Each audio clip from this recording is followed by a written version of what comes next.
നമസ്കാരം.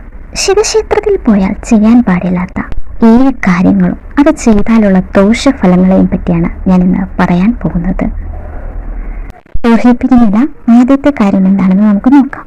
ഒന്നാമത്തേത്, മറ്റൊരാൾ നശിക്കണമെന്ന് നമ്മൾ പ്രാർത്ഥനയിൽ പറയരുത്. കാരണം എന്തെന്നാൽ നമ്മൾ ചെയ്യുന്ന ഓരോ പ്രവൃത്തികളും ദൈവം കാണുന്നുണ്ട്. അപ്പോൾ അതിനനുസരിച്ചുള്ള ശിക്ഷകളെല്ലാം തീരുമാനിക്കേണ്ടത് ദൈവമാണ്.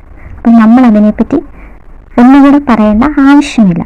അങ്ങനെ നമ്മൾ പറയുന്നത് മൂലം നമുക്ക് തന്നെ അത് തിരിച്ചടിക്കുകയാണ് ചെയ്യുന്നത്. രണ്ടാമത്തേത്, എന്തെങ്കിലും നേർച്ചകളൊക്കെ നമ്മൾ ശിവഭഗവാനോട് പ്രാർത്ഥിക്കുന്നുണ്ടെങ്കിൽ അത് നമ്മൾ ശിവന് മാത്രമായിട്ടുള്ളൊരു ഇതാണ്. അത് വേറൊരു വ്യക്തിയോട് പറയുകയാണെങ്കിൽ ആ ആഗ്രഹത്തിന് ഉദ്ദിഷ്ട ഫലം ലഭിക്കുകയില്ല.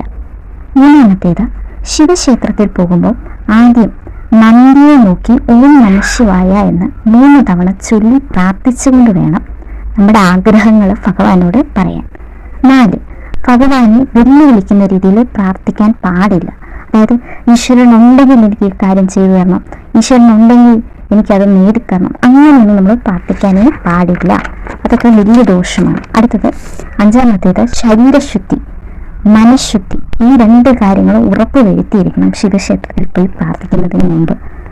6, സംശയത്തോടെ ശിവഭഗവാനെ ദർശിക്കാൻ പാടില്ല. അതായത് നമ്മൾ പ്രാർത്ഥിക്കുന്ന കാര്യം എനിക്കത് ദൈവം നടത്തി തരുമോ അതോ ഇല്ലയോ എന്ന് നമ്മളൊരു സംശയത്തിൻ്റെ കണ്ണുകളിലൂടെ പ്രാർത്ഥിക്കാൻ പോകാൻ പാടില്ല.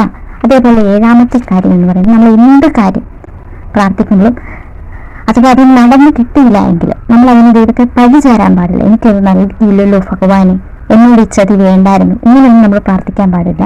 God has A better plan. അതായത് നമുക്ക് ആ ഒരു കാര്യം കിട്ടിയില്ല എങ്കിൽ ദൈവം അതിലും നല്ലത് നമുക്കായിട്ട് കാത്തു വെച്ചിട്ടുണ്ടാവും, അല്ലേ?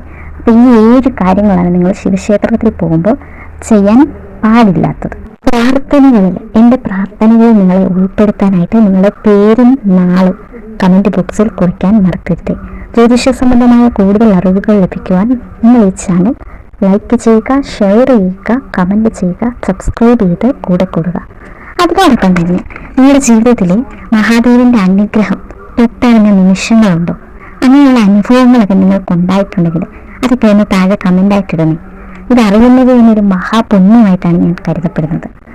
അപ്പോൾ നന്ദി. ഓം നമഃ ശിവായ.